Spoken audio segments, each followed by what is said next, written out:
Amigos, falávamos anteriormente sobre indulgência.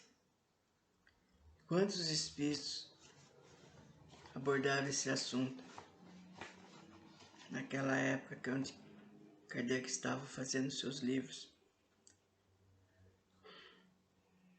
Apresentou-se outro com o nome que era João, bispo de Bordeaux.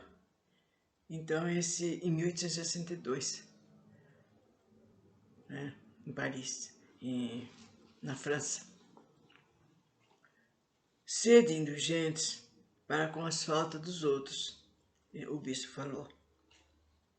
Quaisquer que sejam, julgai com severidade apenas vossas próprias ações, e o Senhor usará da indulgência para convosco, do mesmo modo como usaste para com as outras pessoas.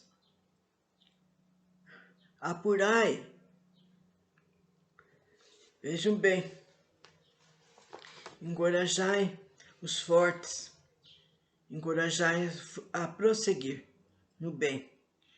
Fortificai os fracos, mostrando-lhe a bondade de Deus, que considera o menor arrependimento. Quando perdoardes os vossos irmãos, não vos contentais em estender o véu do esquecimento sobre suas faltas. Fazei por eles o que pedireis que vosso Pai Celeste fizesse por vós. Trocai a cólera que desonra pelo amor que purifica. Pregai e exemplificai essa caridade ativa, incansável, que Jesus nos ensinou. Segui o divino modelo, segui os seus passos, que vos conduzirão ao lugar do refúgio, onde encontrareis o repouso após a luta. Após isso, o outro bispo, também da França, do Fetre. Meus caros amigos, sede severos para convosco e indulgentes para a fraqueza dos outros. Esta é uma prática da santa caridade que poucas pessoas observam. Todos vós tendes más tendências a vencer, defeitos a corrigir, hábitos a modificar. Todos vós tendes um fardo mais ou menos pesado, do qual vos deveis livrar para subir ao cume da montanha do progresso. O verdadeiro caráter da caridade é a modéstia, é a humildade. Ambos consistem em ver apenas superficialmente os defeitos dos outros e ressaltam neles o que há de bom. Ainda que o coração seja um abismo de corrupção, sempre existe, em algumas das suas regiões mais ocultas, o germe de bons sentimentos, centelha viva da existência espiritual.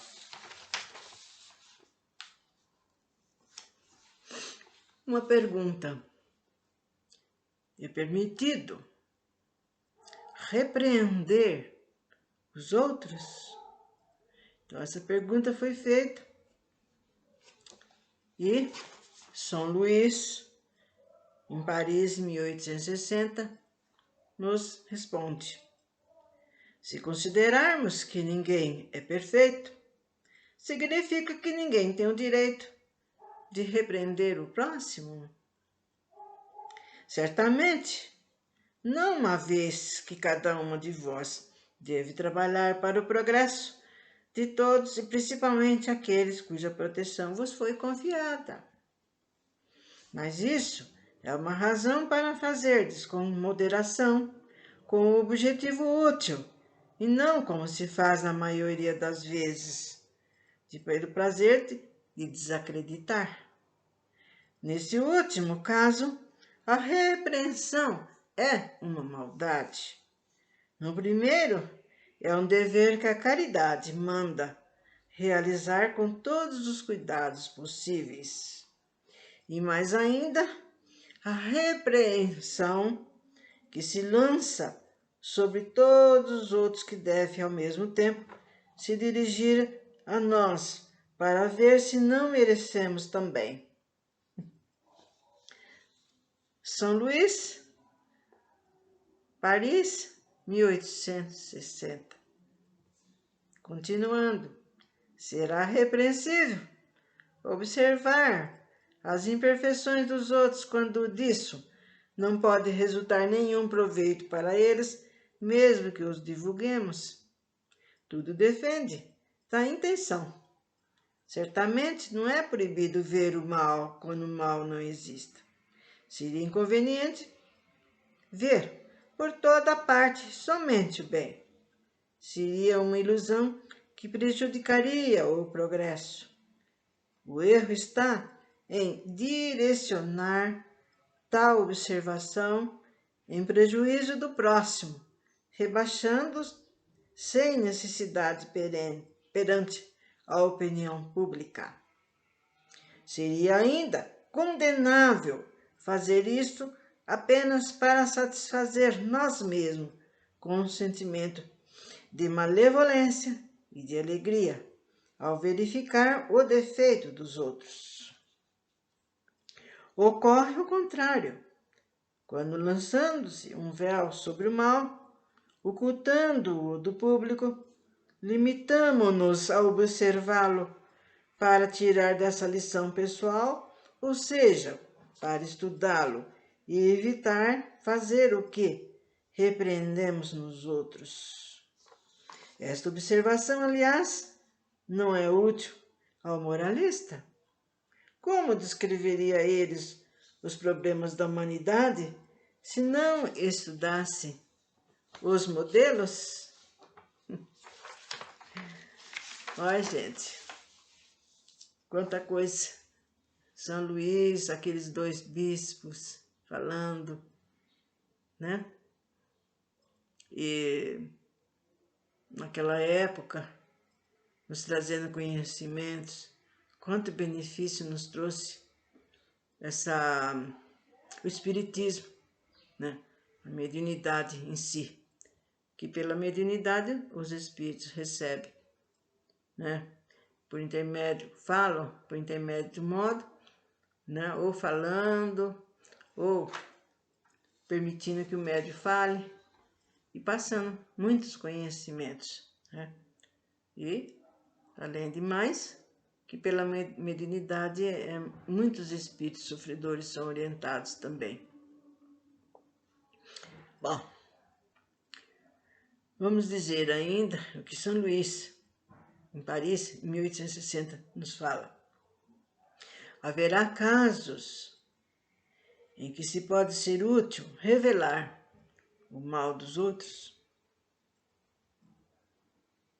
Esta questão é muito delicada e aí é que é preciso fazer surgir a caridade bem entendida. Se as imperfeições de uma pessoa prejudicam apenas a ela mesma, não há necessidade nenhuma a utilidade em revelá-la. Porém, se elas podem prejudicar os outros, é preferível o interesse da maioria do que o interesse de um só. Conforme as condições de mascarar a hipocrisia e a falsidade pode ser um dever, pois é preferível um homem cair do que vários serem enganados ou serem suas vítimas. Em semelhante caso, é preciso pesar a soma das vantagens do que das desvantagens.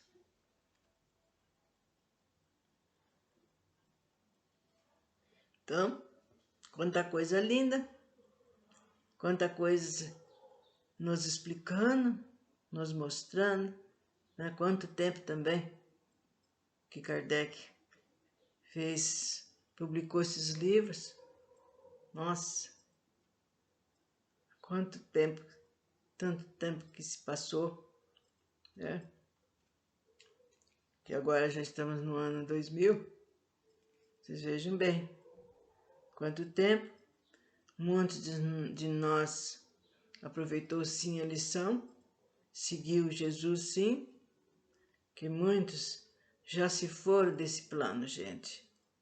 Eu conheci pessoas que viveram aqui e que, pelo cumprimento da lei de Jesus, e esses seres que eu sei, já se foram para planos mais adiantados. E por que nós não? Aí uma pergunta. Vamos nos modificar. Vamos mudar a nossa maneira de ser, a nossa paciência, mesmo como foi falado aqui, a falta de indulgência para com o nosso próximo. Nós temos que ver, olha, eu também erro, eu também penso mal, né? Às vezes, quantas vezes a gente sem querer falou uma palavrinha ou outra, de repente a gente fala, nossa, não devia ter falado isso. Já é o caminho, gente. Mas não é para ficar por aí, tem que voltar e pedir perdão, pedir desculpa, né? Porque não é todo mundo que vai entender que a gente está nervosa, que a pessoa está com um fígado ruim, mas também não é por aí que a gente vai se abrindo, falando coisas que não se deva. Então, vamos terminando essa parte dos bem-aventurados, que Jesus muito falou quando esteve aqui.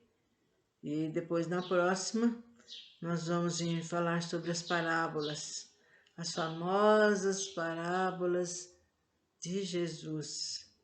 E cada uma, é lógico, né, que ele falou uma porção. E é lógico também que eu vou dizer algumas.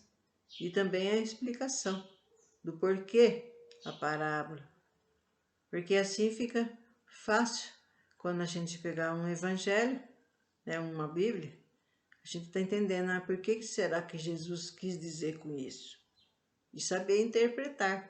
Porque o fato não é ler, tem que saber interpretar aquilo que Jesus quis dizer para nós. Que isso é muito importante. Então, até a próxima, que Jesus abençoe a todos nós.